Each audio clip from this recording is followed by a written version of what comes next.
जितनी भी भौतिक में घटनाएं होती है, भौतिक विज्ञान है, फिजिक्स है, गणित है, केमिस्ट्री है, इन सभी बातों को समझने के लिए जिन राशियों को काम में लिया जाता है उनको बोलते हैं भौतिक राशियां। 99% जगह पर समतल कोण पढ़ेंगे। समतल कोण की जो इकाई है वो रेडियन है। सबसे पहली मापन की पद्धति MKS, दूसरी CGS और तीसरी FPS। जब भी अपन मात्रक और संख्यात्मक मान को गुणा करते हैं, तुम भले ही किसी भी मापन की पद्धति में चले जाओ, इसका मान हमेशा क्या मिलेगा?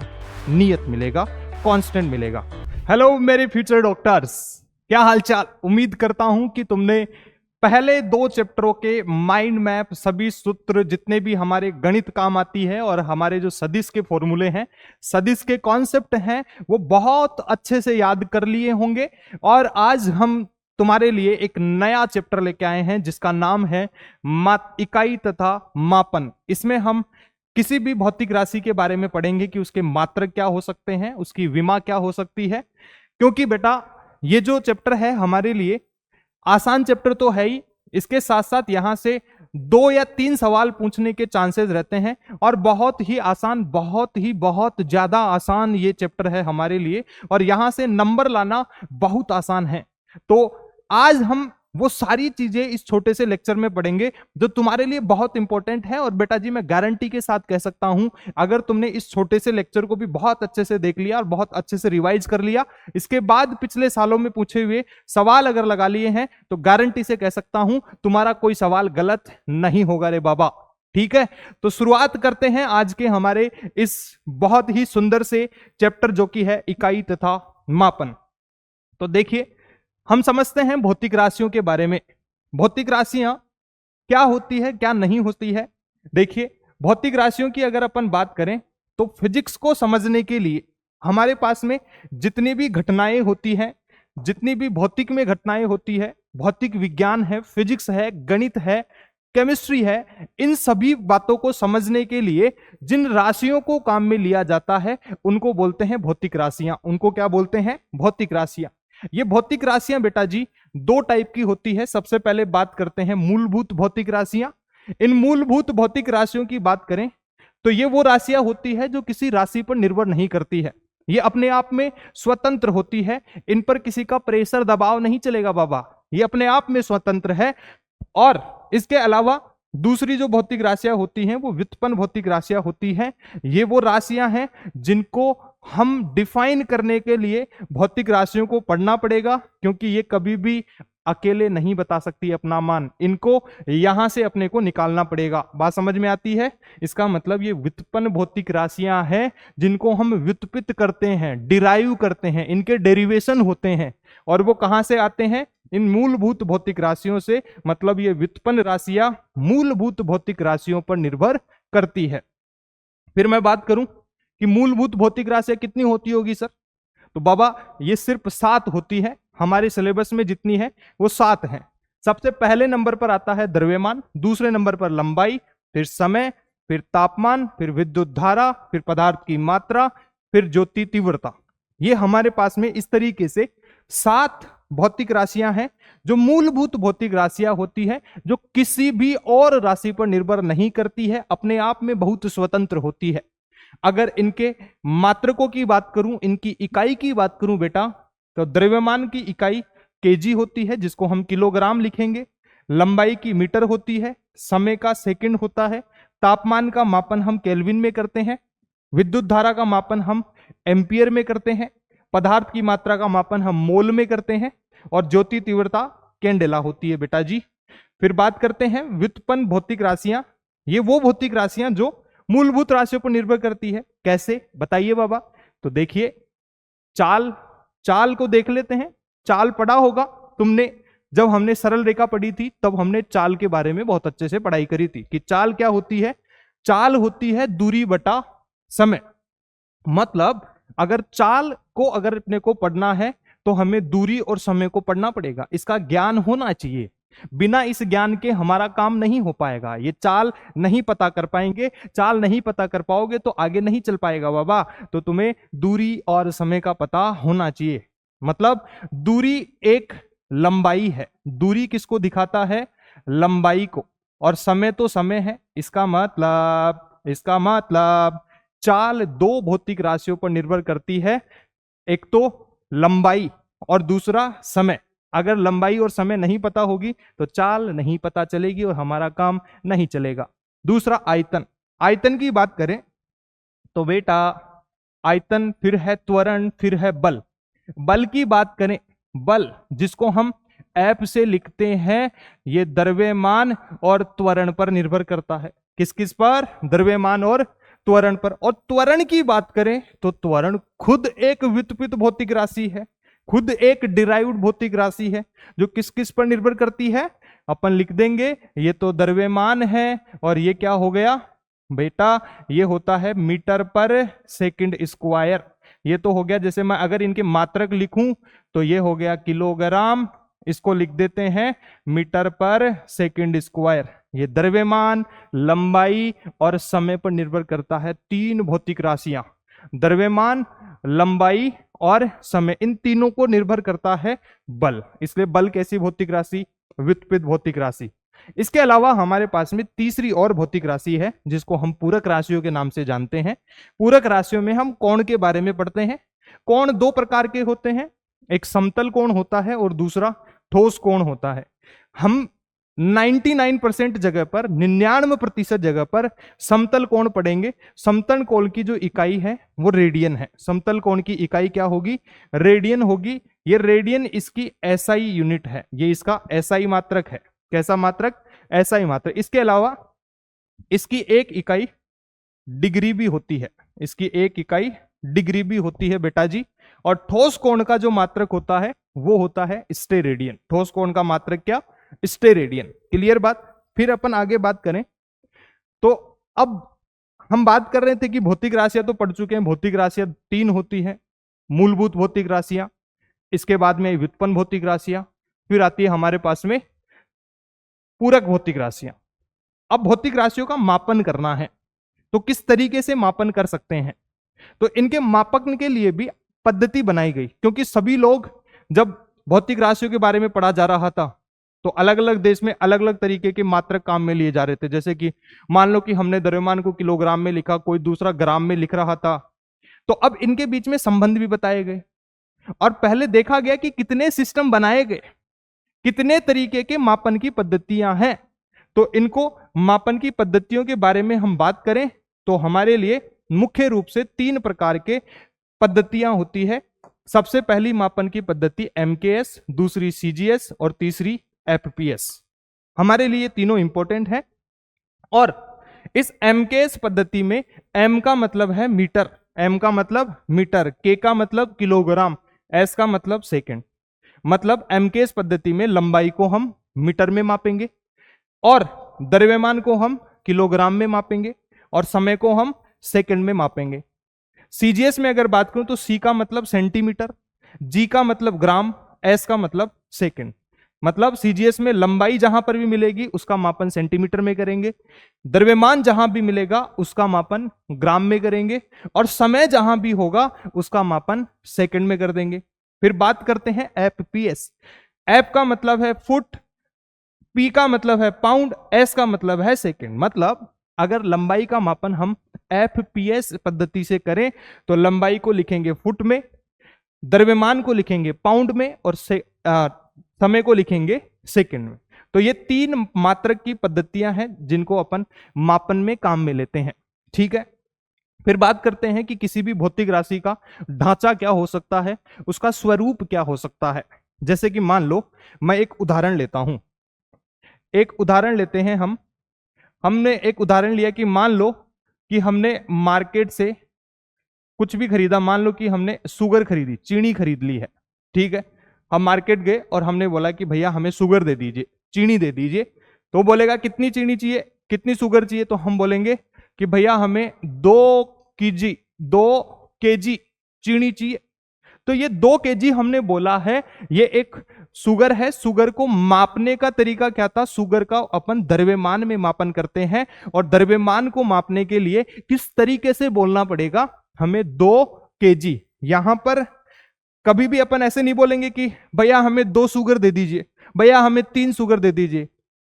वो तो कंफ्यूजन में आ जाएगा ना बाबा, कहां से मैं 2 शुगर दे दूं, कहां से मैं 3 शुगर दे दूं? तुम बताइए हमें प्रॉपर तरीके से, क्या तुम्हें 2 मीटर शुगर चाहिए? क्या तुम्हें 2 सेकंड चीनी चाहिए? बताइए, क्या तुम्हें 2 फुट चीनी चाहिए? नहीं नहीं नहीं नहीं। लिखने का एक तरीका कि द्रव्यमान, जो शुगर है इसका मापन क्या है? द्रव्यमान है। द्रव्यमान का मापन किलोग्राम में करेंगे, द्रव्यमान का मापन किलोग्राम में। अब कितना चीनी चाहिए? 2 केजी। कितना? 2 केजी।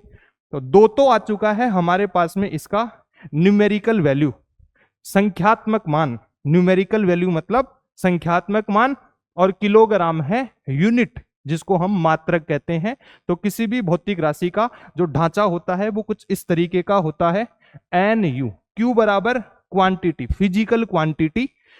इसका मतलब हो गया एन बराबर संख्यात्मक मान, जिसको हम न्यूमेरिकल वैल्यू बोलते हैं, और यू मतलब इसका मात्रक यूनिट। और ये जो एन यू है ये हमेशा नियत रहता है। ये हमेशा कैसा रहता है? नियत रहता है। इसका मतलब क्या है? ध्यान से सुनो कि जैसे मान लो कि मेरे पास में 1 किलोग्राम, 1 किलोग्राम कोई वस्तु, कोई द्रव्यमान है 1 किलोग्राम। अगर मैं तुम्हें यह बोलूं कि बताओ 1 किलोग्राम चीनी लेके आओ, या ऐसे बोल दूं कि 1000 ग्राम चीनी ले आओ, चलो 1000 ग्राम चीनी लिए। एक तो हमने बोला कि 1 किलोग्राम चीनी ले आओ, और एक बोला हमने 1000 ग्राम चीनी ले आओ। क्या तुम्हें बराबर ही चीनी मिलेगी? ऐसा तो नहीं है कि 1000 ग्राम बोल दिए तो ज्यादा चीनी मिल जाएगी। जितना 1 किलोग्राम में मिलेगा उतना ही 1 ग्राम में मिलेगा। मतलब द्रव्यमान बराबर है, भौतिक राशि नहीं बदली है। हमने यहां पर देखिए संख्यात्मक मान को बदला, यूनिट थी हमारे पास में, यहां संख्यात्मक मान 1 था, यहां पर यूनिट क्या हो चुकी है? केजी। अब हमने संख्यात्मक मान को 1 से 1000 कर दिया और मात्रक को किलोग्राम से ग्राम कर दिया। लेकिन ऐसा करने से इसमें कोई बदलाव नहीं आएगा। जितना 1 किलोग्राम है उतना ही क्या है? 1000 ग्राम है। इसका मतलब ये तो नियत है, ये तो नियत है। इसका मतलब जब भी अपन मात्रक और संख्यात्मक मान को गुणा करते हैं, तुम भले ही किसी भी मापन की पद्धति में चले जाओ, इसका मान हमेशा क्या मिलेगा? नियत मिलेगा, कांस्टेंट मिलेगा। अब यहां पर लिखा है एन व्युत्क्रमानुपाती होता है यू के। एन व्युत्क्रमानुपाती है किसके? यू के। मतलब संख्यात्मक मान व्युत्क्रमानुपाती आ चुका है किसके? इकाई के, मात्रक के। मतलब इसका मतलब समझिए कि अगर मैं संख्यात्मक मान, न्यूमेरिकल वैल्यू को बढ़ाने की कोशिश करता हूं, अगर मैं न्यूमेरिकल वैल्यू को इंक्रीज करने की कोशिश करता हूं तो मात्रक कमजोर हो जाएगा। और अगर मैं न्यूमेरिकल वैल्यू, यहां पर देखिए, अगर मैं न्यूमेरिकल वैल्यू को बढ़ाने की कोशिश कर रहा हूं तो मात्रक क्या हो जा रहा है? कम हो जा रहा है। अगर मैं न्यूमेरिकल वैल्यू, संख्यात्मक मान कम करूंगा तो मात्रक क्या हो जाएगा? बड़ा। ध्यान से देखिए, यहां पर संख्यात्मक मान क्या था? 1। संख्यात्मक मान क्या था? 1, जो कि 1000 के मुकाबले क्या है? कम है। अगर संख्यात्मक मान कम रखूंगा तो केजी ग्राम से बड़ा होता है। तो संख्यात्मक मान कम है लेकिन केजी बड़ी मात्रक है। और यहां देखिए संख्यात्मक मान हमसे 1 से बढ़ाकर कितना कर दिए? 1000 कर दिए, लेकिन ग्राम तो छोटा हो गया ना। मतलब संख्यात्मक मान छोटा करोगे तो मात्रक बड़ा हो जाएगा, संख्यात्मक मान ज्यादा करोगे तो मात्रक कम हो जाएगा। सिंपल सी बात, समझे कि नहीं समझे?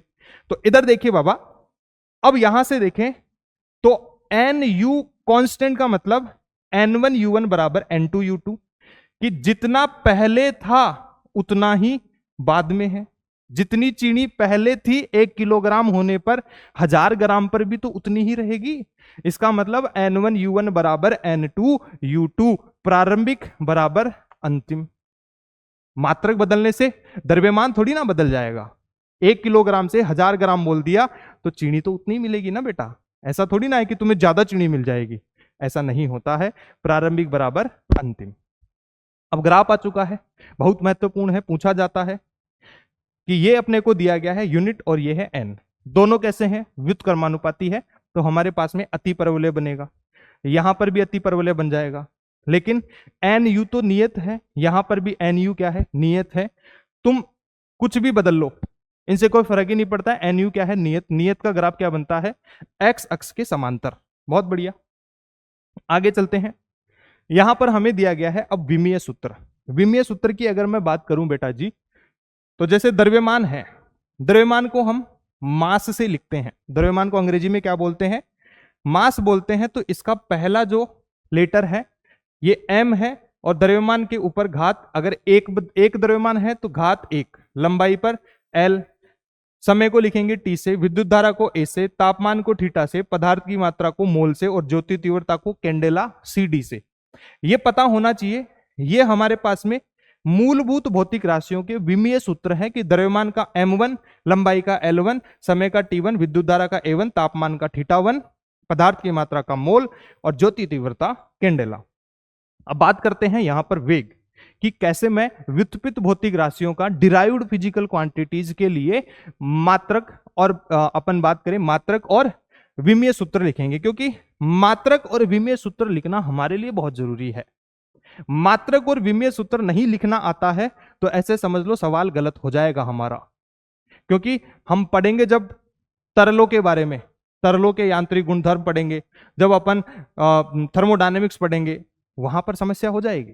वहां पर तुम्हें कभी दाब कौन सी इकाई में दिया होगा, कभी कौन सी इकाई में दिया होगा, उनको बदलना भी पड़ेगा। बहुत बढ़िया। तो बदलेंगे कैसे? तो बदलने के लिए हमें यहां पर यह दिया गया था NU।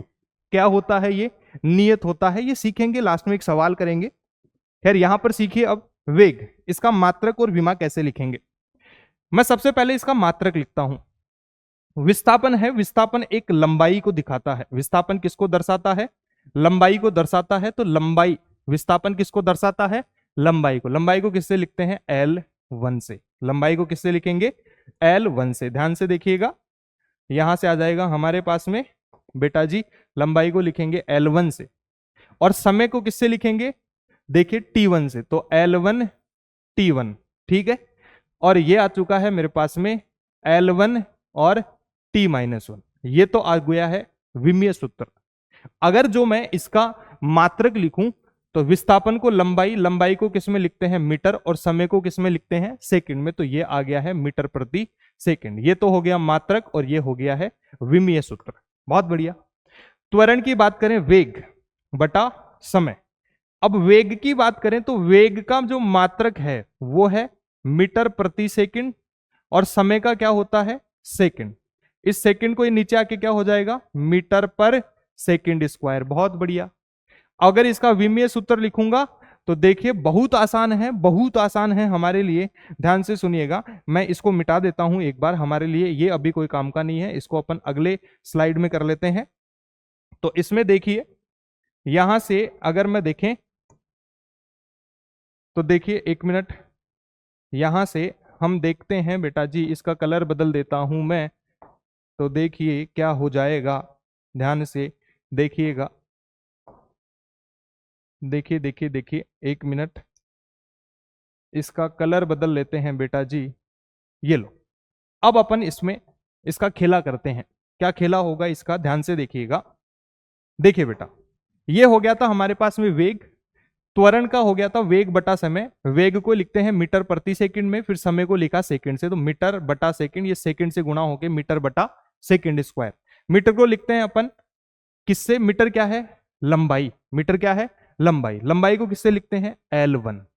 और समय को T से। तो T और इसके ऊपर घात कितनी? 2, तो घात लगा दो 2। ये हो गया L1, ऊपर ले जाएंगे तो घात माइनस हो जाएगी। और ये आ चुका है विमीय सूत्र अपने पास में, किसका बेटा जी? त्वरण का। फिर ऐसे ही संवेग की बात करें, संवेग क्या होता है? द्रव्यमान गुणा वेग। द्रव्यमान को लिखते हैं, इसका मात्रक किलोग्राम, वेग का मात्रक, वेग का मात्रक क्या आ चुका है? मीटर बटा सेकंड। तो किलोग्राम मीटर बटा सेकंड। बहुत बढ़िया। किलोग्राम द्रव्यमान को दिखाता है, द्रव्यमान का मात्रक विमा होता है M1, इसके ऊपर घात एक ही है इसलिए M1। मीटर का हो गया, यहां से देखिए, मीटर की अगर बात करेंगे तो बहुत आसान है हमारे लिए मीटर को लिखना। देखिए, अगर बात करें हम मीटर के लिए तो बेटा जी ये हो जाएगा M1 L1 बटा T1।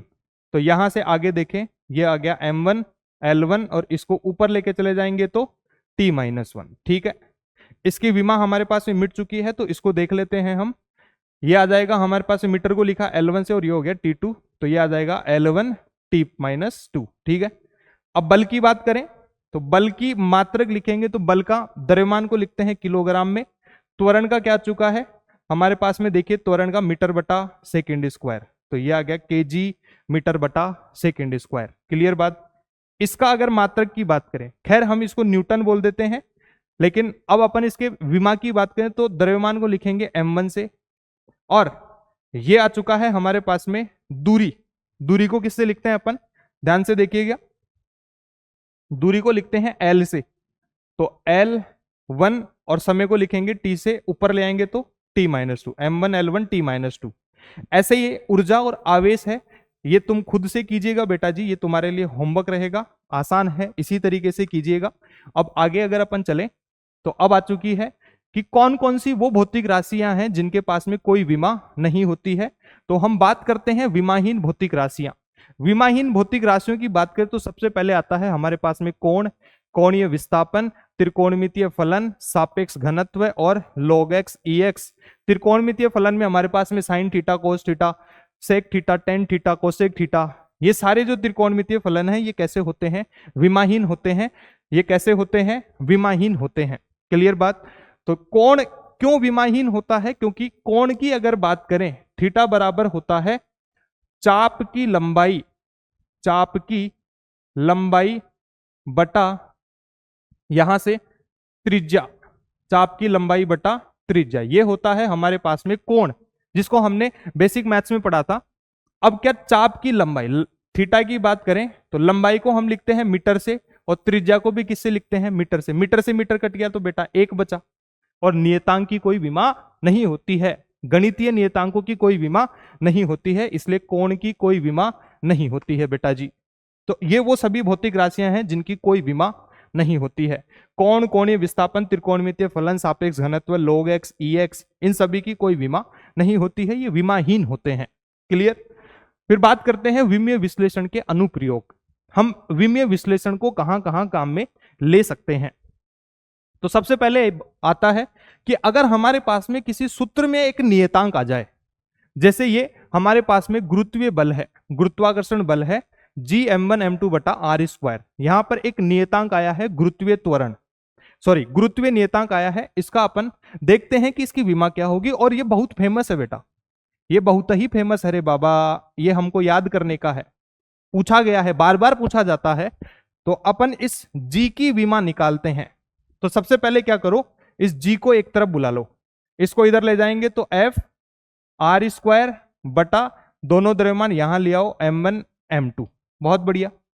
अब G बराबर बल की विमा क्या होती है, m1 L1 t-2, और त्रिज्या है r, r क्या है, त्रिज्या, त्रिज्या को किससे लिखते हैं, लंबाई में, ये हो जाएगा L1। द्रव्यमान यहां पर m1 और इसका भी m1, बहुत बढ़िया। तो m1 और m1 जब हमारे पास में आधार एक ही होता है, आधार बराबर होते हैं तो घातें जुड़ जाती है, तो एक और एक क्या हो गया है, 2। तो ये हो गया m1। ये l की बात करें तो l और यहां l, एक और एक जुड़ के L2 t-2, बहुत बढ़िया, बहुत ही बढ़िया है। तो अब यहां पर नीचे बच गया हमारे पास में m स्क्वायर, क्या बच गया, m स्क्वायर। इसको ऊपर लेके चले जाओ, देखिए एक m स्क्वायर से ये खत्म हो गया, ये ऊपर आते ही G की जो विमा है वो है m-1 L2 और t-2, बहुत बढ़िया। ये आ चुकी है हमारे पास में गुरुत्वीय नियतांक की विमा, जो कि हमारे को गुरुत्वाकर्षण बल के सूत्र में मिलता है, बहुत बढ़िया। फिर हमारे पास में जब अपन विस्कोसिटी पढ़ेंगे, जब अपन तरलों के बारे में पढ़ेंगे या फ्लूइड मैकेनिक्स पढ़ेंगे, तो वहां हमारे पास में एक आएगा विस्कस फोर्स। इसमें ये एक नियतांक है नीटा, ये एक नियतांक है नीटा, इसकी विमा कैसे निकालेंगे ध्यान से सुनिएगा। तो नीटा को फिर से एक तरफ बना लो, और ये हो गया F बटा 6 पाई RV, F बटा 6 पाई RV। इस 6 पाई की कोई विमा नहीं होती है, क्योंकि ये गणितीय नियतांक है। 6 पाई की विमा नहीं होती है, नहीं होने का मतलब इसकी विमा 1 के बराबर। क्लियर बात।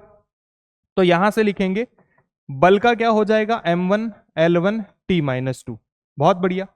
अब इसका कुछ होता ही नहीं है, r है त्रिज्या, त्रिज्या का किससे लिखते हैं, मीटर, मीटर का क्या हो जाएगा L1, और v है वेग, वेग का क्या होता है, मीटर प्रति सेकंड। तो मीटर प्रति सेकंड का मतलब m1, ये मीटर प्रति सेकंड का मतलब L1 t-1, बहुत बढ़िया। अब इसको बाद में हल कर लेंगे, L से L खत्म हो गया, यहां से ये 1 से 1 खत्म हो गया, तो m1 बचा ऊपर, ये L ऊपर चला गया तो L-1 और ये T ऊपर चला गया तो सॉरी यहां से तो एक गया तो एक बच गया तो ऊपर तो ये आ चुका है T-1। ये आ चुका है हमारे पास में विमीय सूत्र किसका, नीटा का। बात समझ में आती है। फिर आगे बात करते हैं समानता का सिद्धांत। ये बहुत महत्वपूर्ण है। समानता का सिद्धांत क्या कहता है कि बेटा जी हमें मान लो कि हमारे पास में एक टोकरी है और उसमें 5 मैंगो हैं, हमें 10 मैंगो बनाने हैं, तो क्या इसमें बनाना जोड़ना पड़ेगा क्या? मेरे पास में एक टोकरी है बाबा, उसमें 5 आम रखे हुए हैं, 5 आम रखे हुए हैं। देखिए सुरेश के मुंह में पानी आ रहा है आम का नाम सुनते ही। ए गोपाल इधर देखो, गोपाल गोपाल इधर देखिए, देखिए इधर। समानता का सिद्धांत, अगर मेरे पास में एक टोकरी में 5 आम है लेकिन मेरे को 10 आम की जरूरत है, तो क्या मैं टोकरी में बनाना लेके आऊंगा क्या? मैं 5 आम और लेके आऊंगा। बात समझ में आती है। आम से आम बनाना है तो आम ही जोड़ना पड़ेगा।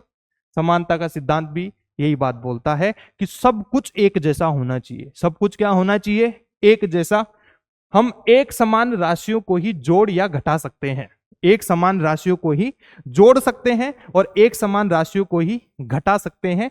इसका मतलब जैसे ये a बराबर b प्लस माइनस c है, तो जैसा a है वैसा ही b होना चाहिए और वैसा ही c। अब हमारे लिए क्या है एक जैसा होने, किस बात को देख के हम बोले एक जैसे? विमा को देख के। किसको देख के? कि अगर a की विमा ये है तो b की विमा भी 1 के बराबर होनी चाहिए और c की विमा भी 1 के बराबर होनी चाहिए। एक उदाहरण से समझते हैं, जांच करते हैं कि क्या यह सूत्र सही है, क्या हम इस सूत्र को सही लिख रहे थे, क्या हम सही पढ़ रहे हैं। तो देखिए यह है मेरे पास में वेग, तो वेग की विमा होती है L1 T-1। बहुत बढ़िया। यहां पर भी है वेग। देखिए हमने सरल रेखा में गति पढ़ी थी कि यह हो गया अंतिम वेग, ये प्रारंभिक वेग, ये त्वरण और ये समय। तो वेग की अंतिम वेग तो वेग है, कैसा ही हो, अंतिम हो चाहे से प्रारंभिक हो। तो यहां पर ये प्रारंभिक वेग की विमा भी क्या हो गई? L1 T-1। बहुत बढ़िया। प्लस त्वरण की विमा क्या होती है? L-T-2। और टाइम को क्या लिखेंगे रे बाबा? टाइम को लिखेंगे T1। क्या लिखेंगे? T1। तो आधार सेम है, घाते जुड़ जाएगी, -2 में से 1 घटा दो तो कितना बच जाएगा? ये हो गया L-T-1 बरा ये प्लस L, 1 गया तो ये बच गया T-1, L1 T-1। देखिए रे बाबा क्या सभी के सभी बराबर हैं? ये भी मैंगो, ये भी मैंगो, ये भी मैंगो। आम बराबर आम प्लस आम, आम में जोड़ा आम तो मिला आम। बात क्लियर है? तो सब कुछ एक ही जैसा रहेगा रे बाबा। ठीक है। अब देखिए यहां से कि कैसे हम और इस विमीय सूत्र को काम में लेते हैं। मान लो कि तुम्हें यह मिला कि अल्फा की ये एक सूत्र दिया गया P बराबर P0 e⁻⁻α t²। तो ये बोला गया कि अल्फा की विमा ज्ञात करो यदि t समय को दर्शाता है। तो कैसे करेंगे? ध्यान से सुनिएगा। मेरे को बोला गया कि सब कुछ एक जैसा होना चाहिए, सब कुछ एक जैसा होना चाहिए। तो P बराबर P0, मतलब सीधे सीधे बात करो तो इसकी विमा और इसकी विमा क्या हो जानी चाहिए? बराबर होनी चाहिए। इसकी विमा और इसकी विमा क्या होनी चाहिए? बराबर होनी चाहिए।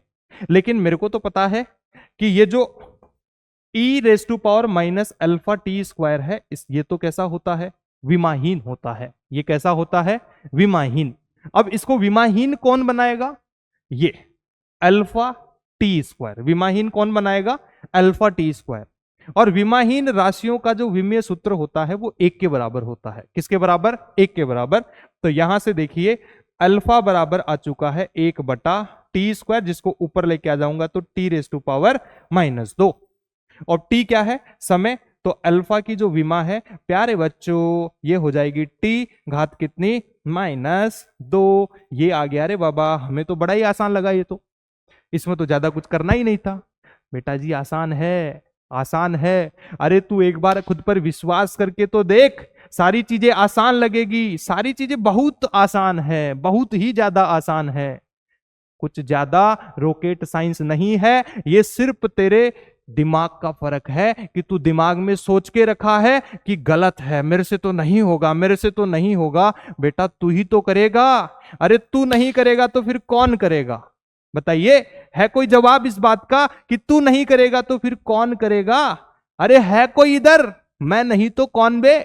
सुने थे कि नहीं सुने थे? इस तरीके का विश्वास अपने अंदर होना चाहिए बेटा जी। तो सारी चीजें हम बहुत अच्छे से करेंगे, और एक बार मन में ठान लिया, मन में ये बैठा लिया कि मैं करूंगा तो सिर्फ मैं ही करूंगा, और अगर मैं नहीं कर पाया तो कोई भी नहीं कर पाया। ये विश्वास होना चाहिए बेटा।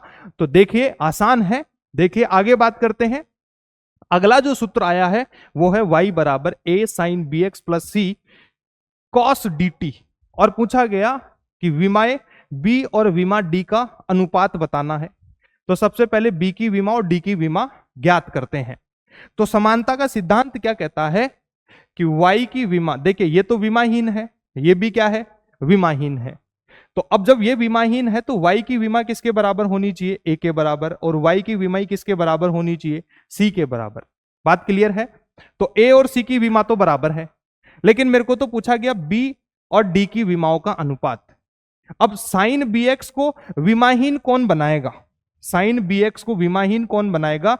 ये bx, ये bx, ये क्या है? विमाहीन। और विमाहीन राशियों का विमेय सूत्र किसके बराबर?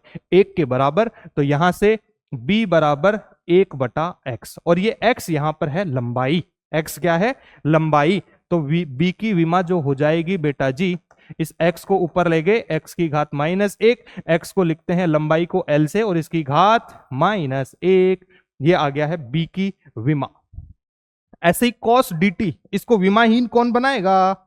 इसको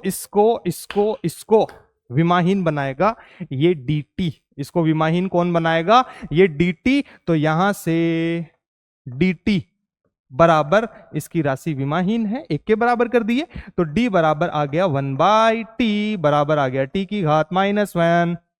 तो d की जो विमा है ना बेटा जी, दैट इज बराबर t⁻⁻1। अब इनका अनुपात ले लेते हैं, जैसा कि हमें इस सूत्र में बताया गया है। क्या? b और d की विमा बतानी है, तो b की विमा बटा d की विमा। ध्यान से देखो रे बाबा, b की विमा क्या है? l-1, d की विमा क्या है? t-1। तो ये हो गया l-1, इसको ऊपर लेके गए तो t+1, ये आ गया है इन दोनों के अनुपात की विमा। बहुत आसान था, बहुत ही आसान था रे बेबा।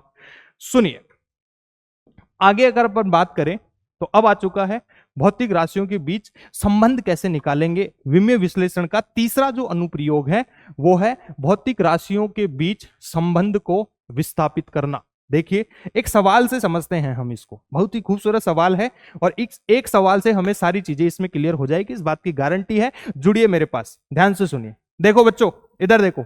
ओ हेलो, क्या बातें कर रहे हो? इधर देखिए दोनों लोग, देखिए देखिए देखिए इधर देखिए, सवाल क्या दिया है, सवाल को बहुत अच्छे से पढ़िए। इधर देख लीजिए वरना क्लास से बाहर निकाल दिए जाओगे। ध्यान से सुनिएगा बेटा जी। यदि सरल लोलक का आवर्तकाल, सरल लोलक के आवर्तकाल को हम लिखते हैं t से, ये किस किस पर निर्भर करता है? लंबाई, द्रव्यमान, गुरुत्वीय त्वरण पर निर्भर करता है। तो इनके ऊपर इस आवर्तकाल की निर्भरता बतानी है, इनके बीच में संबंध बताना है। तो आवर्तकाल निर्भर किया किस किस पर? समानुपाती का चिन्ह लगाओ। सबसे पहले लंबाई पर, दूसरा द्रव्यमान पर, m लिख दो, तीसरा गुरुत्वीय त्वरण g पर। बहुत बढ़िया। अब इनके ऊपर घाते लगा दो, x ले लो, इसकी घात y और इसकी घात z। बहुत बढ़िया, शाबाश। अब यहां से t की विमा लिखो। हमें पता है कि ये सब कुछ क्या होना चाहिए? बराबर होना चाहिए। मैं अगर ये समानुपाती का चिन्ह हटाऊं तो मैं एक नियतांक ले लेता हूं। क्या ले लेता हूं? एक नियतांक ले लेता हूं, और नियतांक की मेरे को विमा मिलेगी नहीं, तो मैं क्या मान लेता हूं कि ये सीधे सीधे बराबर हो गया। तुम्हें तो सिंपल सी बात ध्यान में रखनी है, ज्यादा लफड़ों में पढ़ना ही नहीं है नियतांकों के। इस समानुपाती को हटा के बराबर लगा दो, तो बराबर हो गया lx my और g की घात z। t की विमा लिखो, सबकी भाई आम बराबर आम होना चाहिए। अगर आम है इधर तो इधर भी क्या होना चाहिए? आम। कभी आम के बराबर केड़ा देखा है? बताइए, आम तो आम के ही बराबर हो सकता है। तो इसकी विमा लिख दो t की घात 1। टाइम, भाई आवर्तकाल क्या है? समय। समय की विमा t1। बहुत बढ़िया। यह है लंबाई, लंबाई की विमा क्या है? l1। लंबाई की विमा क्या? l1। बहुत बढ़िया। इसके ऊपर घात x। द्रव्यमान की विमा क्या हो गई, m1, इसकी घात y, g क्या है, त्वरण है, गुरुत्वीय त्वरण है, गुरुत्वीय त्वरण त्वरण त्वरण त्वरण, तो क्या हो गया L1 t माइनस 2, इसकी घात क्या हो गई है z। बहुत बढ़िया। अब सारे L एक जगह करो और सारे M एक जगह करो और सारे T एक जगह कर लो। तो सबसे पहले M ले लेता हूं, इसकी घात y है तो M की घात y। अब यहां से लंबाई की बात करें तो x को 1 से मल्टीप्लाई किया तो L की घात x, और यहां से L की घात क्या मिल चुकी है z। बहुत बढ़िया।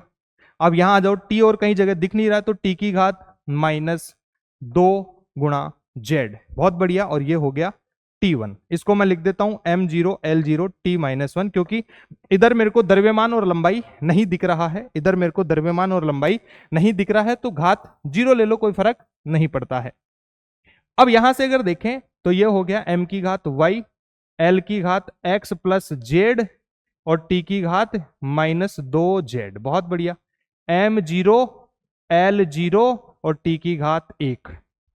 अब ये बराबर कब हो सकते हैं, अब ये बराबर कब हो सकते हैं, ध्यान से सुनिएगा। जब इधर द्रव्यमान की घात 0 तो इधर भी द्रव्यमान की घात क्या होनी चाहिए 0, मतलब y बराबर, इन दोनों की तुलना कर दो तो y बराबर आ गया है 0। बहुत बढ़िया। फिर L की घात 0 तो यहां पर L की घात क्या होनी चाहिए 0 होनी चाहिए, इसका मतलब 0 बराबर x प्लस जेड। तो x बराबर क्या आ चुका है माइनस जेड, x बराबर क्या आ चुका है माइनस जेड। अब यहां पर t की घात 1 और यहां पर t की घात कितनी है माइनस 2z, तो बराबर कर दो इनको, उधर 1 और इधर माइनस 2z, तो z बराबर कितना आ गया माइनस 1/2, माइनस 1/2। इस z की वैल्यू को रख दो यहां, तो x की जो वैल्यू है वो आ गई कितनी प्लस 1। ये वाला माइनस और ये वाला माइनस गुणा होके क्या हो गए x की घात 1/2, y की घात 0 आ गई है, x y के मान 0 आ गया है, y का मान 0, यहां से x का मान, या सॉरी यहां से x का मान आ चुका है 1/2 और यहां से z का मान कितना माइनस 1/2। यहां पर रख दो वैल्यूज को, इन सभी मानों को यहां रख दो, तो t समानुपाती L की घात कितनी x, x का मान कितना 1/2 m की घात कितनी y का मान कितना 0, g की घात कितनी z का मान कितना माइनस 1/2, और किसी की घात 1/2 मतलब अंडर रूट, किसी की घात 1/2 का मतलब अंडर रूट। तो t समानुपाती L के ऊपर लगा दो अंडर रूट और इस g को नीचे ले आओ तो g की घात माइनस 1/2, तो g के ऊपर भी अंडर रूट, तो पूरे पे अंडर रूट लगा दिया बेटा। तो t समानुपाती हो गया किसके अंडर रूट L बाई जी। ये आ चुका है इनके बीच में संबंध, ये आ चुका है इनके बीच में संबंध। बड़ा ही आसान था, सिंपल सी बात है। जो भी निर्भरता दिखे, आवर्तकाल इन तीनों पर निर्भर करता था, समानुपाती का चिन्ह लगा दो और सबको घात बांट दो x y z, फिर सबकी विमाएं लिखो और विमा लिख के इधर से इधर को तुलना कर दो, x y z का मान निकाल लो और फिर यहां पर रख दो, उत्तर आ जाएगा और तुम्हारे 4 नंबर पक्के। बहुत ज्यादा चांस होते हैं यहां से सवाल पूछने के। आगे अगर बात करें तो विमीय विश्लेषण की सीमाएं हैं, इनकी कुछ हद होती है, इनकी कुछ सीमाएं होती हैं, लिमिट्स होती हैं, जहां तक अपन इनको काम ले सकते हैं। वो क्या है, विमाहीन राशियों को ज्ञात नहीं किया जा सकता। जैसे कि अगर तुमने आवर्तकाल पढ़ा होगा तो आवर्तकाल होता है t बराबर 2 पाई अंडर रूट एल बटा जी। यहां पर सिर्फ हम अंडर रूट एल बटा जी बता पाए हैं, हम ये 2 पाई नहीं बता पाए हैं। इसका मतलब ये जो नियतांक होते हैं इस सूत्र से इनको हम डिराइव नहीं कर सकते हैं, इनको हम इस सूत्र से डिराइव नहीं कर सकते हैं। फिर अगला है 3 से अधिक भौतिक राशियों पर निर्भरता को ज्ञात नहीं कर सकते हैं। यहां पर 3 राशि थी 1 2 3, अगर एक और राशि आ जाती तो हम उसको ज्ञात नहीं कर पाते।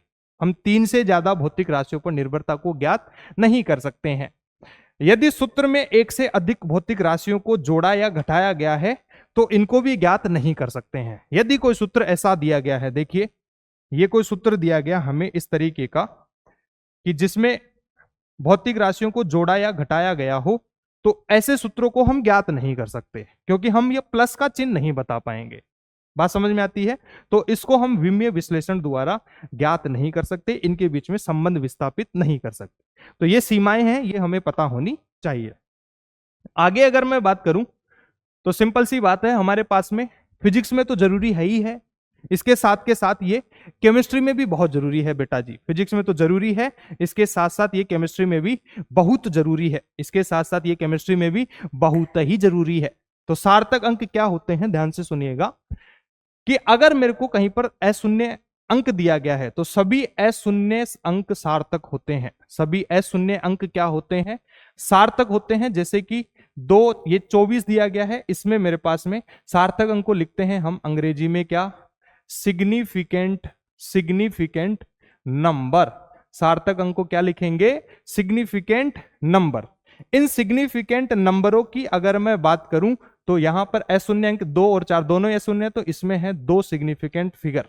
क्लियर बात? यहां अगर बात करें 329, यहां पर कितने सिग्निफिकेंट या कितने सार्थक अंक, तो ये भी अशून्य, ये भी अशून्य अंक है, तो सभी क्या है, सार्थक अंक है, 3 सिग्निफिकेंट फिगर।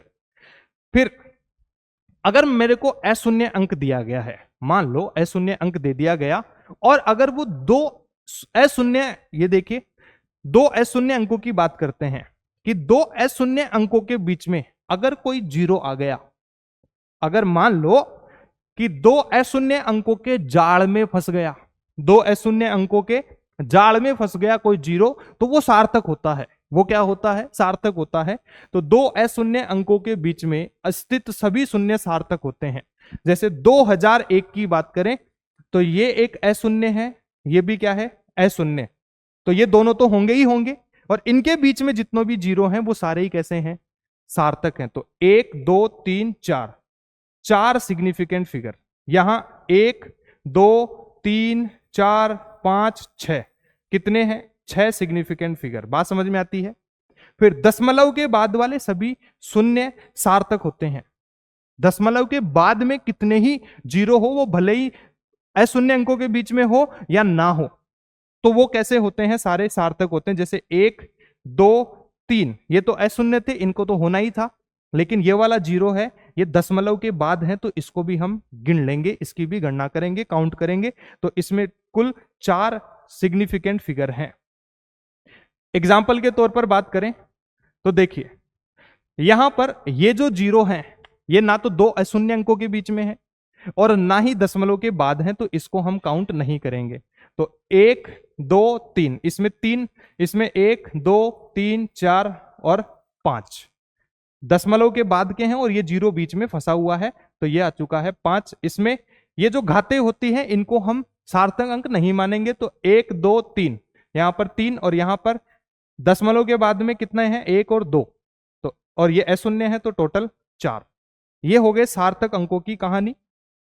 इसके बाद में अपन बात करते हैं कि किस तरीके से हम राउंड ऑफ लिखते हैं, किस तरीके से हम पूर्णांकन कर सकते हैं। तो सबसे पहले बात करते हैं कि जैसे मान लो कि 6.84 है, इसका मेरे को राउंड ऑफ लिखना है, इसका मेरे को राउंड ऑफ करना है, तो कैसे करेंगे, ध्यान से सुनिए कि अगर मान लो ये जो 4 है, ये जो 4 है ये 5 से कम है, ये 4 क्या है, 5 से कम, भाई आधे से बात करते हैं हम, या तो आधे से ज्यादा होगा या आधे से कम होगा। अगर कोई संख्या यहां पर 5 से कम है तो ये जो 8 है ये ऐसे की ऐसे आ जाएगा, तो इसका आंसर हो गया 4.8, और इस 4 को हम हटा देंगे, तो ये हो गया इसका लगभग आंसर, राउंड ऑफ उत्तर। फिर अपन बात करते हैं 6.87, ये 7 क्या है, 5 से ज्यादा है, ये 7 5 से ज्यादा होने की वजह से इसका जो आंसर है इसमें अपन +1 कर देंगे, और ये हो जाएगा 6.9। ये क्या हो जाएगा, 6.9, तो इसका राउंड ऑफ मान हो गया है 6.9। तो ध्यान से देखिए आगे अगर अपन बात करें तो जब ये तो हो गया 5 से कम और ये हो गया 5 से ज्यादा, अगर 5 के बराबर 5 हो जाए, 5 बराबर 5 हो जाए तो क्या करेंगे, 5 के बराबर 5 हो जाए तो इससे आगे वाले इस नंबर को अपन देखते हैं, और ये अगर एक सम संख्या है, ये अगर एक सम संख्या है तो इस 5 को यहां से हटा दिया जाएगा, और ये 6.8 ऐसे कैसे उत्तर आ जाएगा, ये 6.8 ऐसे कैसे उत्तर आ जाएगा। फिर इस सवाल में अगर मैं बात करूं तो 5 के बराबर 5 है, ये वाला अंक 5 के बराबर है, इससे पहले एक विषम संख्या है, ये विषम संख्या है तो इसमें एक जुड़ जाएगा, और ये हो जाएगा 6.8, इसमें एक जोड़ दो और ये हो गया 6.8। बात समझ में आती है सबको? तो ये हो गया राउंड ऑफ किस तरीके से करते हैं और ये हमें पता होना चाहिए। ठीक है, आगे बात करते हैं त्रुटियां। कि मान लो कि हमने कोई प्रयोग किया, कि मान लो कि हमने कोई प्रयोग किया और उस प्रयोग में हमें इस तरीके से अलग अलग मान मिले, A1 A2 A3। मान लो कि हमने कोई ये सरल लोलक लिया, सरल लोलक को हम बार बार देखते लगे कि एक बार घुमाया, फिर दोबारा घुमाया, फिर 3 बार घुमाया, ऐसे 10 बार घुमाया तो मेरे को 10 आवर्तकाल मिल गए। कितने आवर्तकाल मिल गए? 10। तो ये 10 के 10 मान आ गए। अगर उनका माध्य मान निकालूं तो क्या करूंगा, जितने मान आए हैं उन सबको जोड़ के और कितनी बार सरल लोलक को घुमाया, n बार, तो n से डिवाइड कर देंगे। क्लियर बात? फिर है परम माध्य त्रुटि, मतलब हमने जब सरल लोलक का आवर्तकाल ज्ञात करना शुरू किया तो उसके आवर्तकाल में कितनी त्रुटि हो सकती है, उसका मान ज्ञात करने में कितनी त्रुटि हो सकती है वो देखिए। कि भाई ये माध्य मान हो गया, ये हमने लगभग बोला कि तुम्हें A1 मिला था, लेकिन तुम्हारा लगभग आंसर क्या आना चाहिए था, ये आना चाहिए था। त्रुटि कितने की हो गई इसमें से? जैसे मान लो कि मेरे को यहां पर 2 आंसर मिला, पहली बार सरल लोलक को घुमाया और आवर्तकाल 2 आ गया, और परम माध्य मान आ रहा है 4। तो लगभग आना तो 4 चाहिए था, लेकिन तुम्हारे उत्तर कितना आया? 2। तो त्रुटि कितने की? 2 - 4 की। त्रुटि कितने की? 2 - 4 की। तो इन सभी में से ये अलग अलग अलग अलग जो मान है, इन सभी में से बारी बारी से माध्य मान को घटा देते हैं, सभी में से बारी बारी से माध्य मान को घटा देते हैं। तो डेल्टा A1 बराबर A1 माइनस माध्य मान, फिर A2 माइनस माध्य मान, ये AN माइनस माध्य मान। मतलब पहले परीक्षण में त्रुटि, दूसरे परीक्षण में त्रुटि, तीसरे परीक्षण में त्रुटि, ऐसे nवें परीक्षण में त्रुटि। अब हमें पूछा गया कि तुमने हर एक परीक्षण में त्रुटि करी है, तो तुम्हारे इन त्रुटियों का माध्य मान क्या है? उसको बोलते हैं अपन परम माध्य त्रुटि। उसको अपन क्या बोलते हैं? परम माध्य त्रुटि। अब ये जो परम त्रुटियां हैं, ये पॉजिटिव भी हो सकती है, ये नेगेटिव भी हो सकती है, और ये जीरो भी हो सकती है, ये शून्य भी हो सकती है।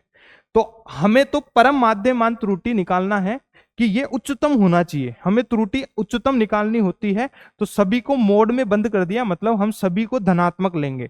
तो सभी को धनात्मक लेंगे, फिर से delta A1 plus delta A2 plus delta A3 plus ऐसे डेल्टा AN तक जाएंगे और डिवाइड कर देंगे n से। तो इस तरीके से हमारा परम माध्य त्रुटि का उत्तर आ जाएगा। फिर हम बात करते हैं सापेक्ष त्रुटियां। सापेक्ष त्रुटि क्या होती है? ए तो है हमारे पास में वास्तविक मान, ए क्या है? वास्तविक मान, और त्रुटि कितनी है? Delta A. मतलब वास्तविक मान के मुकाबले हमने इसको मापने में कितनी त्रुटि करी, तो डेल्टा ए बटा ए इसका सापेक्ष त्रुटि है।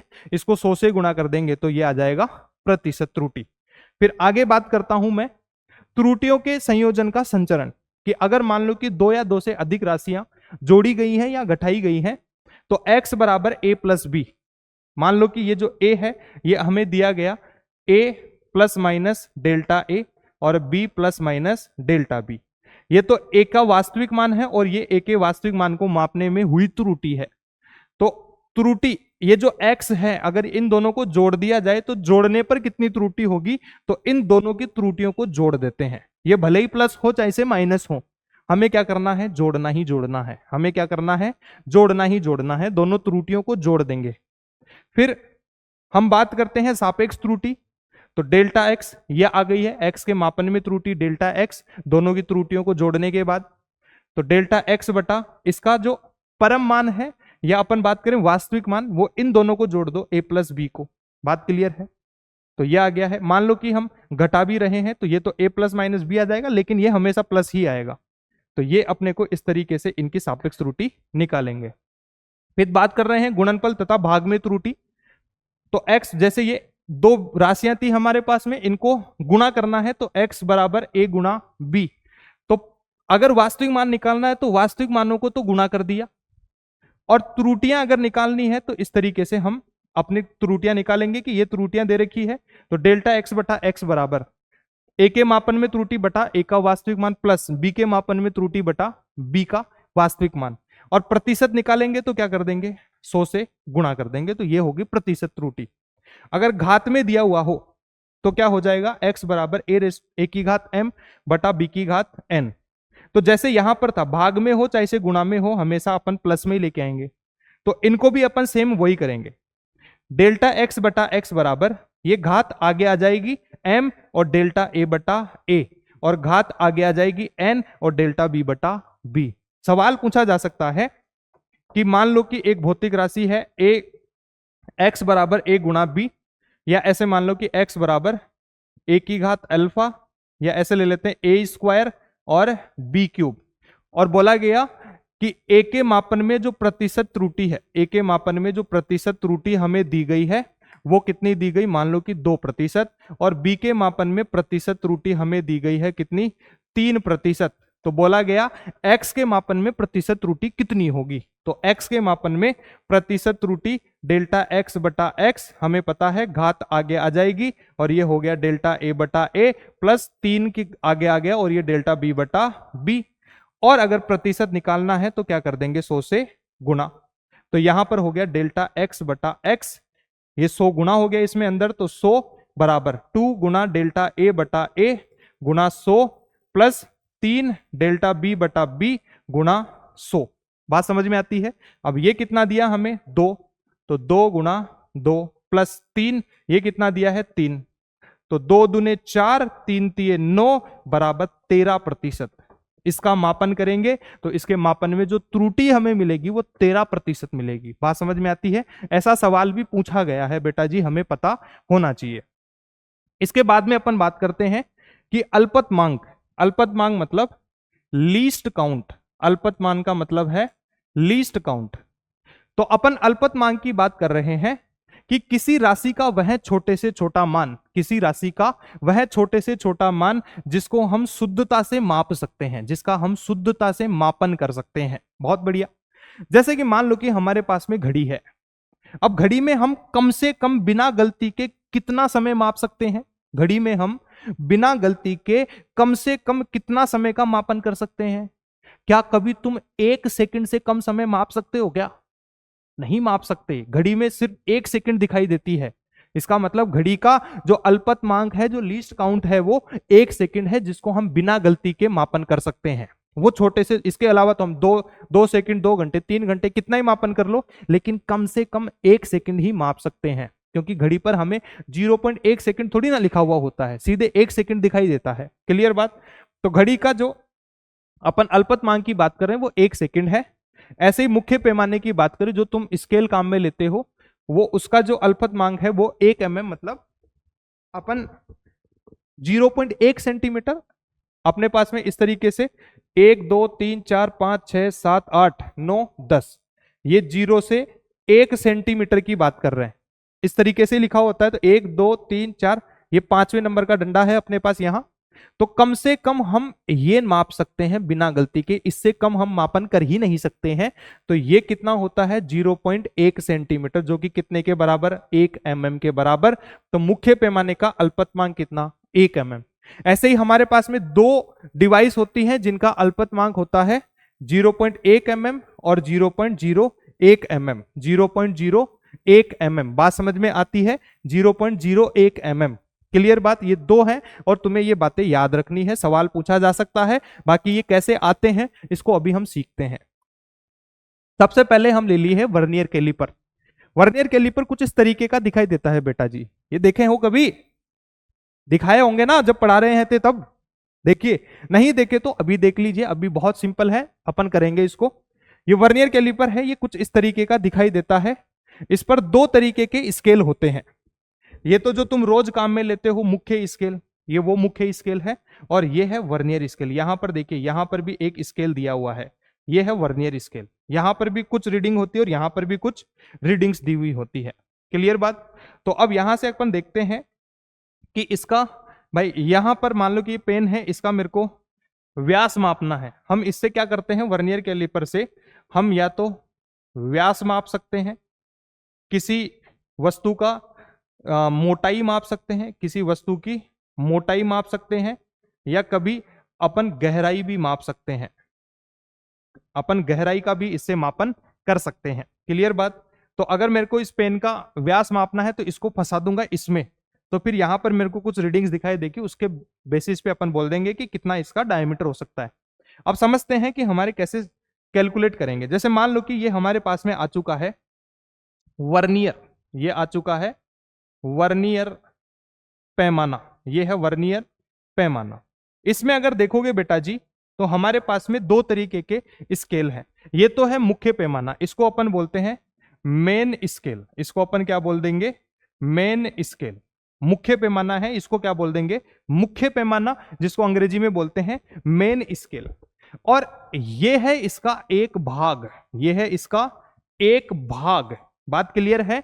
तो ये पूरा हमारे पास में अगर बात करें तो 10 सेंटीमीटर, जीरो से ये 1 2 3 4 5 6 7 8 9 10 ऐसे इसके हमारे पास में 10 टुकड़े कर दिए हमने, 1 सेंटीमीटर के हमने 10 टुकड़े कर दिए हैं मुख्य पैमाने के। तो ये इसका एक भाग है, इसका एक भाग है।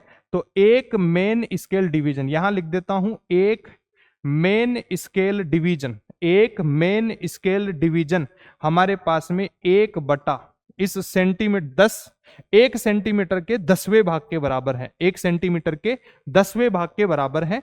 तो 1/10 सेंटीमीटर, जिसको हम 1 mm बोलते हैं, जिसको हम क्या बोलते हैं, 1 mm। तो एक मुख्य पैमाना 1 mm के बराबर। और फिर यहां देख रहा हूं कि देखिए यहां से अगर देखें बेटा जी तो हमें दिखाई दे रहा है कि मुख्य पैमाने का, और ये जो दिया गया है ये है वर्नियर स्केल, ये क्या है, वर्नियर स्केल, जिसको अपन बोलते हैं वर्नियर पैमाना। तो मुख्य पैमाने के 9 भाग वर्नियर पैमाने के 10 भागों के बराबर हैं। मुख्य पैमाने के 9 भाग वर्नियर पैमाने के 10 भागों के बराबर हैं। तो यहां से मैं देख रहा हूं 9 मेन स्केल डिवीजन, मुख्य पैमाने के 9 भाग बराबर हैं 10 वर्नियर स्केल पैमाने के, 10 vernier scale division. Vernier scale के 10 भागों के बराबर मेन स्केल के 9 भाग हैं। तो यहां से अगर एक वीएसडी की बात करें, एक वर्नियर स्केल डिवीजन, तो वो हो जाएगा 10 का भाग दे दो, 9/10 main scale division, 9/10 main scale division. बात समझ में आती है? अब जो अल्पतमांक होता है, इसका जो अल्पतमांक होता है, लीस्ट काउंट हम जिसे बोलते हैं, ये होता है 1 MSD माइनस 1 VSD। एक मेन स्केल डिवीजन, एक मुख्य स्केल भाग से हम माइनस कर दें किसको, एक वर्नियर पैमाने के भाग से। तो हमें पता है कि ये तो हो गया 1 MSD माइनस 1 VSD बराबर कितना, 9/10 MSD। तो यहां से मैं 1 माइनस 9/10 और MSD को बाहर बुला लिया। बहुत बढ़िया, ये आ चुका है कितना मेरे पास में, L लघुत्तम ले लूंगा, 10 में से 9 गया तो 1, तो 1/10 गुणा MSD, गुणा MSD। और 1 MSD किसके बराबर, 1 mm के बराबर। तो इसमें वैल्यू पुट कर दूंगा 1/10 गुणा 1, तो यह आ गया 0.1 mm। ये क्या आ चुका है, 0.1 mm, 0.1 mm। तो यहां से देखिए वर्नियर पैमाने का जो अल्पतमांक आया था वो 0.1 mm के बराबर आया था, और वो कुछ इस तरीके से हम निकालते हैं। सूत्र याद करने की जरूरत ही नहीं है, मैं तो सिंपल सी बात करता हूं बेटा जी, अगर सूत्र याद करोगे तो फंसोगे। सिंपल सी कहानी थी, ये बात तुम्हें ध्यान रखनी है। तो वर्नियर स्केल के लीस्ट काउंट का, चलो बहुत सारे सूत्र याद करने वाले बच्चे होते हैं, उनके लिए सूत्र लिख देता हूं।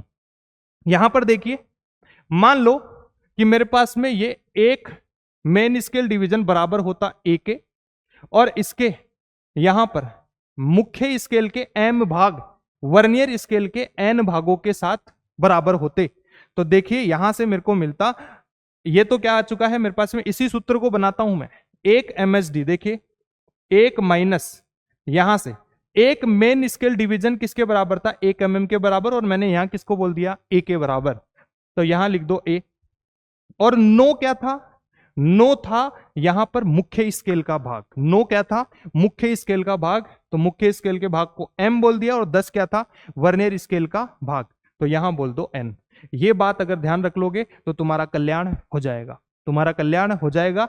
A क्या है, 1 MSD, 1 MSD मतलब मुख्य स्केल के भाग, एक भाग कितने के बराबर, A के बराबर, जैसा कि यहां पर एक मुख्य भाग 1 mm के बराबर था। क्लियर बात? तो अब यहां से अपन बात करें, इसमें कुछ जीरो एरर्स भी आ जाती होगी, इसमें कुछ एरर्स भी आती होगी। अब जीरो एरर क्या होती है, इसको अपन बोलते हैं शून्य त्रुटि। इसको हम क्या बोल देंगे बेटा जी, इसको हम बोलते हैं शून्य त्रुटि। अब शून्य त्रुटि की अपन बात करें तो ये हमारे पास में तीन तरीके की होती है कि भाई कभी कभी मान लो कि हमने कोई यंत्र को काम में नहीं लिया है, हमने कभी कभी कोई यंत्र को काम में अगर नहीं लिया है तो वो यंत्र कभी कभी जंग खा जाता है, वो यंत्र कभी कभी जंग खा जाता है। तो यंत्र जंग खाने की वजह से क्या हो जाता है, उसमें कभी कभी जैसे मान लो कि वो सही तरीके से हमें मापन नहीं देता है, जंग खाने से सही तरीके से मापन नहीं आता है। सही तरीके से मापन नहीं आया, इसका मतलब उसमें क्या हो चुकी है, त्रुटि हो चुकी है। इसका मतलब उसमें क्या हो चुकी है, त्रुटि हो चुकी है। तो शून्य त्रुटि, शून्य त्रुटि की अगर बात करें, शून्य त्रुटि की अगर बात करें तो क्या होती है कि अगर मान लो कि मेन स्केल का और वर्नियर स्केल का, ये तो ऊपर हो गया मुख्य स्केल पैमाना और ये हो गया है वर्नियर स्केल पैमाना, तो दोनों के अगर जीरो और जीरो मैच कर जाए इसका मतलब कोई त्रुटि नहीं है, इसका मतलब कोई त्रुटि नहीं है। लेकिन अगर देखिए मुख्य स्केल का जीरो तो अलग है और ये मेन स्केल वर्नियर स्केल का जीरो अलग है, ये दोनों मैच नहीं कर रहे हैं, ये यहां पर है जीरो, ये जब मैच नहीं कर रहे हैं इसका मतलब यहां पर गड़बड़ है, यहां पर गड़बड़ है। और वो गड़बड़ क्या हो सकती है, इस बात को ही हमें समझना है। यहां पर इसमें ये धनात्मक जीरो एरर आ चुकी है, ये इसमें धनात्मक जीरो एरर आ चुकी है कि कहीं ना कहीं इसके जीरो की अगर मैं बात करूं तो ये यहां पर मेरे पास में जीरो है और ये है वर्नियर स्केल का जीरो। जब मुख्य स्केल के जीरो से आगे निकल जाए वर्नियर स्केल का जीरो, इसका मतलब यह है धनात्मक त्रुटि।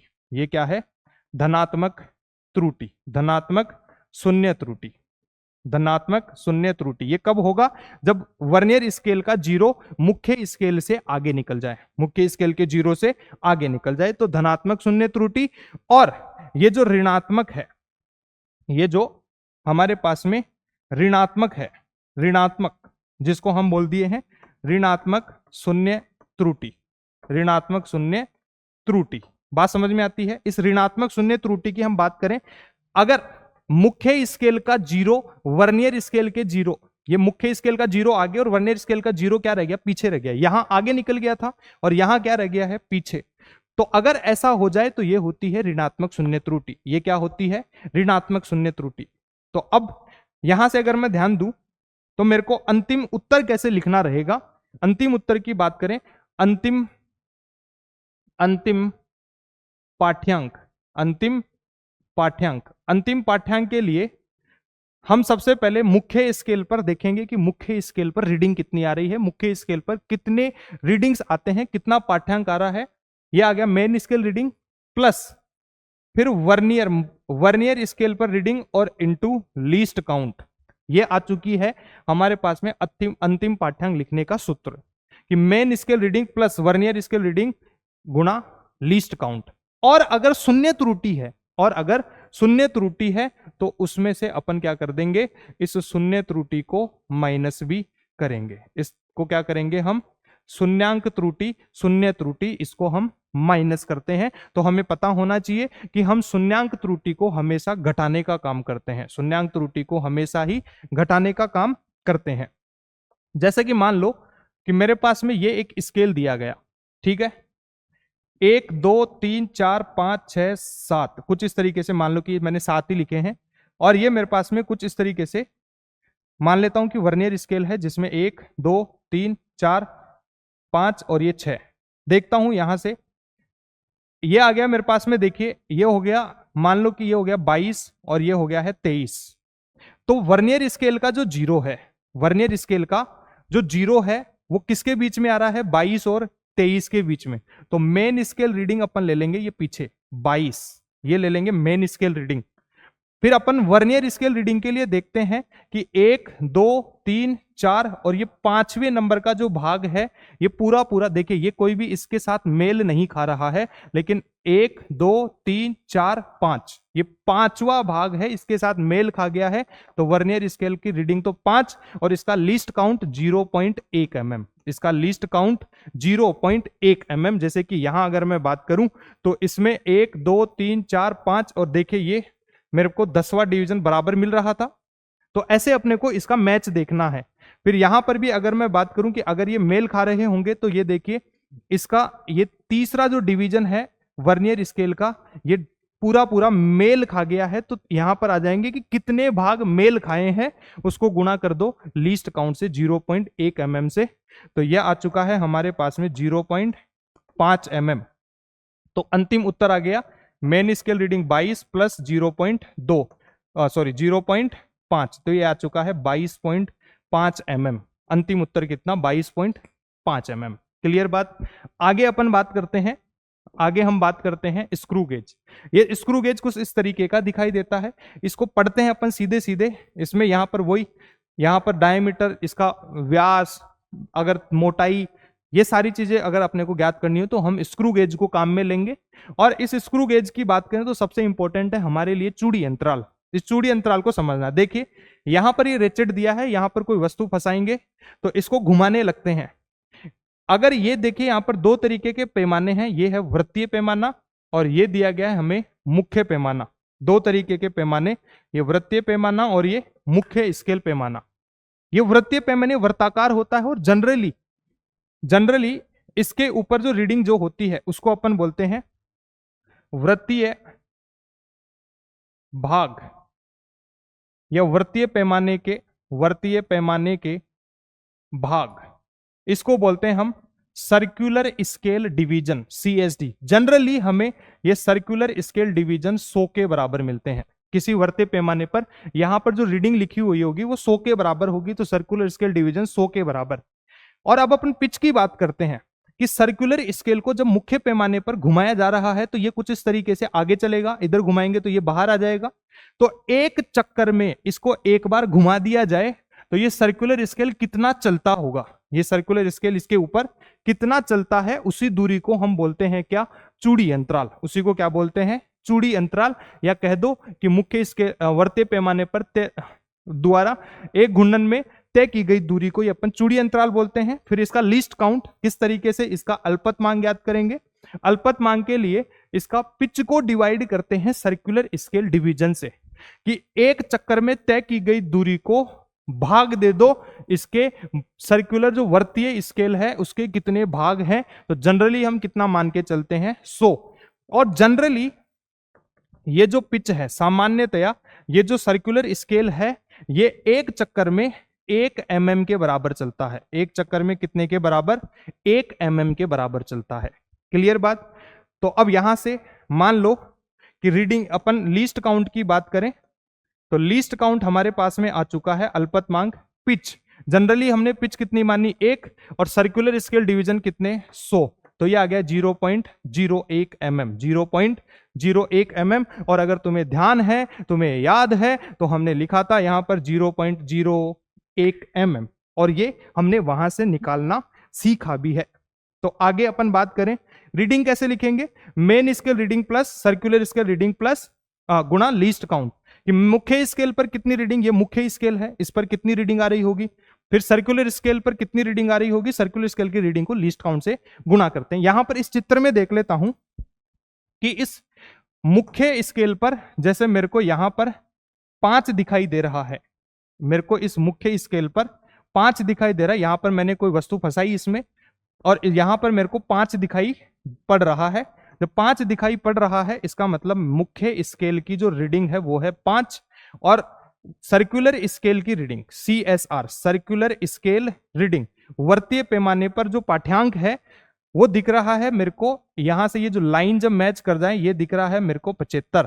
तो ये आ गया है 75 और इसको लीस्ट काउंट से गुणा कर दो, लीस्ट काउंट 0.01, तो यह आ जाएगा कितना? 0.75। कितना आ जाएगा? 0.75। तो अब इन दोनों को जोड़ दो तो फाइनल पाठ्यांक है, अंतिम जो पाठ्यांक है वो आ गया main scale reading 5 plus circular scale को अपन ने लीस्ट काउंट से गुणा कर दिया, यह आ गया है 0.75। इसको जोड़ देंगे तो हमारा अंतिम उत्तर आ जाएगा।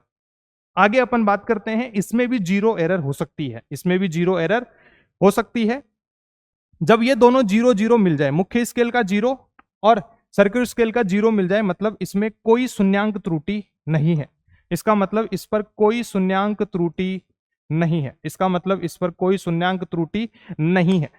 लेकिन अगर ये तो हो गया हमारे पास में मुख्य स्केल का 0 और ये हो गया है सर्कुलर स्केल का 0, अगर मुख्य स्केल के 0 से ये 0 वर्तीय पैमाने का 0 नीचे रह जाता है तो हमारे पास में ये है धनात्मक, ये है हमारे पास में धनात्मक, धनात्मक शून्य शून्य त्रुटि, ये है हमारे पास में धनात्मक शून्य त्रुटि।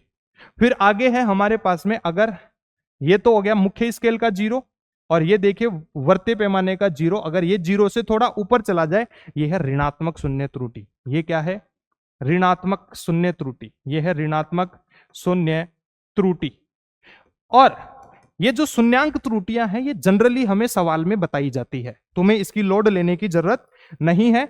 और वही बात अंतिम, जब मैं अंतिम पाठ्यांक लिखूंगा, अंतिम पाठ्यांक जब लिखूंगा तो अंतिम पाठ्यांक में मुख्य स्केल की रीडिंग प्लस सर्कुलर स्केल की रीडिंग गुणा लीस्ट काउंट, और इसमें से माइनस कर देंगे हम किसको? जीरो एरर को। किसको? जीरो एरर को, शून्य त्रुटि को। किसको? शून्य त्रुटि को। तो हमेशा शून्य त्रुटि को हम माइनस ही करते हैं। बहुत बढ़िया बेटा। तो ये हमारा पूरा का पूरा आज का चैप्टर था बेटा जी, जिसको हमने बहुत अच्छे से सीखा, जिसको हमने बहुत अच्छे से सीखा। इसके साथ साथ मैंने तुम्हें कुछ सवाल दिए हैं जिनको तुमने हल करने हैं, जिनको तुमने हल करने हैं, और इनको हल करोगे तो तुम्हें इस चैप्टर की पूरी तरीके से एकदम से फील आ जाएगी। तो एक बार देखिए, चलो ऐसा करते हैं, आज मैं डिस्कस कर लेता हूं इनको, अगले चैप्टर से मैं तुम्हें होमवर्क दिया करूंगा, उनको तुम्हें खुद से करना है। जैसे कि मान लो कि हमारे पास में, मैं इस सवाल को करता हूं कि वर्नियर स्केल पढ़ा है कि मुख्य पैमाने का nवां भाग वर्नियर पैमाने के n+1, मुख्य पैमाने का nवां भाग मतलब m बराबर n, और वर्नियर पैमाने का n मतलब वर्नियर पैमाने पर कितना? n+1। ये दोनों क्या करते हैं? एक दूसरे से मेल खाते हैं, मिलते हैं। मुख्य पैमाने का एक भाग मतलब एक मेन स्केल डिवीजन किसके बराबर? a के बराबर दिया हुआ है। तो अपने को पूछा है अल्पतमांक। अल्पतमांक का हमने सूत्र अभी देखा था, कितना? 1 - m बटा n इंटू a। m बराबर कितना? n। m बराबर कितना? n। और n बराबर कितना? n+1। और ये कितना आ चुका है? a के बराबर। एक मेन स्केल डिवीजन a के बराबर। इसमें लघुत्तम ले लेंगे, n+1 माइनस n बटा n+1, इसको गुणा कर दिए a से, तो n से n खत्म हो गया। और यहां से अल्पतमांक लीस्ट काउंट जो हमें मिला है बेटा जी, वो 1 बटा n+1 इंटू a, बोले तो a बटा n+1 के बराबर मिला है। बहुत आसान था, बहुत ही आसान था, एकदम से दिमाग हिल गया है हमारा। तो इतना आसान है क्या? हमने तो पढ़ा ही नहीं था कि ये तो बड़ा मुश्किल है, इतने बड़े बड़े चित्र देख के फंस गए थे। बेटा जी वहम है हमारा कि फिजिक्स मुश्किल है। अरे करके तो देखिए, हमारे साथ जुड़ के तो देखिए। अगर तुम्हें आसान नहीं लगी और तुम्हें डॉक्टर बना नहीं दिए ना, तो हमारा नाम बदल देना बेटा जी, तुम्हें डॉक्टर बना के छोड़ेंगे। अगर तुम्हारे साथ लगे हैं तो पूरी तरीके से, पूरी ईमानदारी के साथ लगे हैं बेटा जी, और पूरी मेहनत करेंगे तुम्हारे साथ। और जैसा तुम बोलोगे, तुम्हें किस तरीके के सवाल चाहिए, किस तरीके का माइंड मैप चाहिए, कमेंट बॉक्स में लिख दीजिए, कमेंट बॉक्स में लाइन लगा दीजिए, हम तुम्हारे लिए वैसा ही लेक्चर लेके आएंगे बेटा जी। तो टेंशन मत करिए, तुम्हारे लिए टेंशन हम लेगा रे बाबा, हम लेगा तुम्हारे लिए टेंशन। तो टेंशन छोड़ दीजिए सारी और लग जाइए बहुत अच्छे तरीके से। ऐसा करते हैं, ये दोनों सवाल तुम होमवर्क ले जाइए, इसको भी होमवर्क ले जाइए, इसको भी होमवर्क ले जाइए। अगली क्लास में आते ही इन दोनों सवालों को हम डिस्कस करेंगे। और इन सवालों को जानना है तो अगली क्लास में तुम्हें आना है बेटा जी। बात समझ में आती है? तो मैं कहना चाहता हूं कि बेटा बहुत मेहनत कीजिए। ये वो समय है जहां हमें मेहनत करनी ही है। अगर अब हम मेहनत नहीं करेंगे तो हमें मलाल रहेगा कि काश हम पढ़ लिए हुए होते, कि काश हम पढ़ लिए होते। अगर आज नहीं पढ़ोगे ना बेटा जी तो फिर कभी नहीं पढ़ पाओगे। अपने सपनों के लिए लड़ाई कीजिए, अपने सपनों के लिए लड़ते रहिए बेटा। मंजिल बहुत दूर नहीं है, चलना शुरू कर दीजिए, चलना शुरू कर दीजिए, जल्दी ही मंजिल तक पहुंचेंगे अपन। तो wish you all the very best बेटा। मिलते हैं अगले चैप्टर में। आज के लिए इतना ही। नमस्कार, टाटा, बाय बाय।